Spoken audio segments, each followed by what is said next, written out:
ಶುರುವಾಗಲಿ. ಮಳೆಗವಿ ವಿಜಯದ ಕಡೆಗೆ ಶುರುವಾಗಲಿ ರಜತ ಮಹೋತ್ಸವ.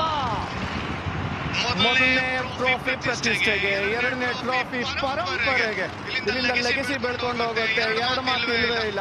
ಮುಂದೆ ಬರುವಂತ ಪ್ಲೇಯರ್ಸ್ ಕೂಡ ಇನ್ಸ್ಪೈರ್ ಆಗಿ ಆಗ್ತಾರೆ. ನೋಡೋದು one of the best seasons 2026. ಒಬ್ಬೊಬ್ಬ ವ್ಯಕ್ತಿನೂ ಕೂಡ ಕಾಂಟ್ರಿಬ್ಯೂಟ್ ಮಾಡಿದ್ದಾರೆ. But Rajat Patidar stand out. ಎರಡು ಸಲ ಗೆಲ್ತಾ ಇರುವಂತ ಕ್ಯಾಪ್ಟನ್ ಬಾಡಿ ಲ್ಯಾಂಗ್ವೇಜ್ ಅನ್ನು ನೋಡಿದ್ರೆ ಹೇಳ್ಬೋದಾಗಿತ್ತು. ಬಟ್ ಡಿಸಪಾಯಿಂಟ್ ಆಗಿರ್ತಾರೆ GT. ಬೇಜಾರು ಮಾಡ್ಕೋಬೇಕಾಗಿಲ್ಲ. ಸಖತ್ತಾಗಿ ಆಡಿದ್ದಾರೆ ಟೂರ್ನಮೆಂಟ್ ಥ್ರೂ ಔಟ್. ಕನ್ಸಿಸ್ಟೆಂಟ್ ಆಗಿ ಇದ್ದಿದ್ದು ಟೀಮ್ ಯಾವುದು ಅಂದ್ರೆ ಅದು GT. ಆದ್ರೆ ಚಾಂಪಿಯನ್ಸ್ ಒಬ್ಬರೇ ಸಿಗೋದು.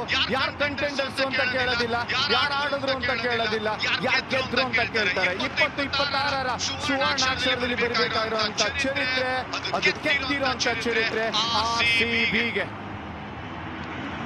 ಕನಸು ಕಂಡವನ ಕಣ್ಣಲ್ಲಿ ಕಣ್ಣೀರಿತ್ತು.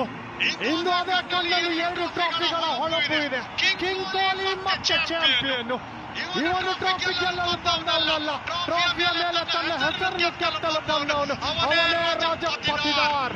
ಮತ್ತೆ ಕಪ್ ಗೆದ್ದಿದ್ದು ಇತಿಹಾಸ. 2ನೇ ಸಲ ಕಪ್ ಗೆದ್ದಿದ್ದು ಸಾಮ್ರಾಜ್ಯ. RCB ಈಗ ತಂಡಲ್ಲ, IPL ಹೊಸ ರಾಜ ಅಂಶ. ಅಲ್ಲೇ ಗೊತ್ತಾಗ್ತಾ ಇದೆ ಏನು ಬ್ರಿಲಿಯಂಟ್ ಆದಂತ ಒಂದು ಟೀಮು. ಇತಿಹಾಸ ಸೃಷ್ಟಿ ಮಾಡಿದ್ದಾರೆ ನಾಯಕ ರಜತ್ ಪತಿದಾರ್. ನಾಯಕ ಆಗ್ತಿದ್ದಂಗೆ 2 ಬ್ಯಾಕ್ ಟು ಬ್ಯಾಕ್ ಟೈಟಲ್ಸ್ ಅನ್ನೋ ಒಂದು ಹೆಗ್ಗಳಿಕೆಗೆ ಪಾತ್ರ ಆಗ್ತಾರೆ ನಾಯಕ ರಜತ್ ಪಟಿದಾರ್. ಹಂಗೇನೆ RCBಗೆ 367 ದಿನಗಳ ಲೆಕ್ಕದಲ್ಲಿ 2 ಚಾಂಪಿಯನ್ ಪಟ್ಟ ಅಲಂಕರಿಸಿದ್ದಾರೆ ನಮ್ಮ ರಾಯಲ್ ಚಾಲೆಂಜರ್ಸ್ ಬ್ಯಾಂಗ್ಳೂರ್. ಒಂದು ಟ್ರೋಫಿ ಆದ್ಮೇಲೆ ಇನ್ನೊಂದು ಟ್ರೋಫಿ, ಎರಡು ಮಾತು ಇಲ್ವೇ ಇಲ್ಲ. ಇದು ಒಳ್ಳೆ ಕಂಪ್ಲೀಟ್ ಸೈಡ್ ಅನ್ನೋದನ್ನ ಮೆಚ್ಚಬೇಕು. ಆಕ್ಷನ್ ಇಂದ ಬರ್ತಾ ಇದ್ದಾಗೇನೆ 2 ಚಾಂಪಿಯನ್ಶಿಪ್ಸ್ ಒಟ್ಟಿಗೆ ಬಂದಿದೆ ಅಂತಂದ್ರೆ ಎಂತ ಅಚೀವ್ಮೆಂಟ್ ಇದು. ಸಪೋರ್ಟ್ ಸ್ಟಾಫ್ ನ ಮರೆಯೋಂಗಿಲ್ಲ, ಕ್ಯಾಪ್ಟನ್ ಗಳನ್ನ ಮರೆಯೋಂಗಿಲ್ಲ, ಹಿಂದೆ ಕೆಲಸ ಮಾಡಿದಂತ ಎಲ್ಲಾ ವ್ಯಕ್ತಿಗಳನ್ನ ಮರೆಯೋಂಗಿಲ್ಲ. ಆದ್ರೆ ಮುಖ್ಯವಾಗಿ ಫ್ಯಾನ್ಸ್ ನ ಕೂಡ ಮರೆಯೋಂಗಿಲ್ಲ. ಅವರ ಪ್ರೇಯರ್ಸ್ ಇದ್ದಿದ್ದೇನೆ, ದೇವ್ರು ಕೊಟ್ರೆ ಬೊಕ್ಸೆ ತುಂಬಾ ಕೊಡ್ತೇನೆ ಅಂದಂಗೆ ಇದನ್ನೇ ಆಗಿರೋದು. ಈ ಟ್ರೋಫಿ ಎಲ್ಲೂ ಹೋಗಿಲ್ಲ, ವಾಪಸ್